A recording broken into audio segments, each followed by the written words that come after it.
কোচবিহারের সামাজিক নানা কাজকে আরও এগিয়ে নিয়ে যেতে পথ চলা শুরু হলো তোরসা ফাউন্ডেশন নামক একটি স্বেচ্ছাসেবী সংগঠনের। রবিবার এক অনুষ্ঠানের মধ্য দিয়ে এক স্বেচ্ছাসেবী সংগঠনের শুভ উদ্বোধন হয়।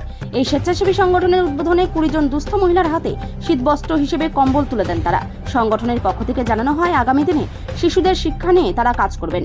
যে সমস্ত শিশু শিক্ষার আলো পাচ্ছে না, তাদের শিক্ষার আলোয় নিয়ে আসতে তাদের প্রধান লক্ষ্য।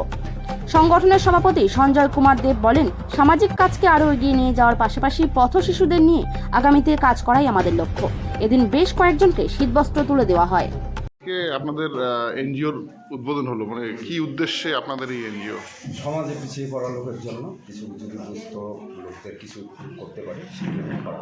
কি ধরনের কাজ করবেন, কি উদ্দেশ্য? আমাদের উদ্দেশ্য বলতে কিছু এই বাচ্চা মানে যাদের পথ শিশু এদের উপরে কিছু একটা কাজ করবে আর কি। ওদের এডুকেশন বা লেখাপড়া এই সমস্তগুলো কাজ করবে।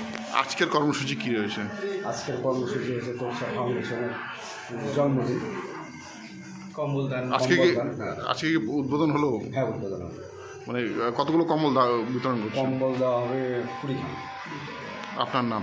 সঞ্জয় কুমার দেব। কি দায়িত্বে আছেন? প্রেসিডেন্ট। আমার প্রথম দেখা, সকলকে উষ্ণ আলিঙ্গন এবং ইংরেজি নববর্ষের হ্যাপি নিউ ইয়ার।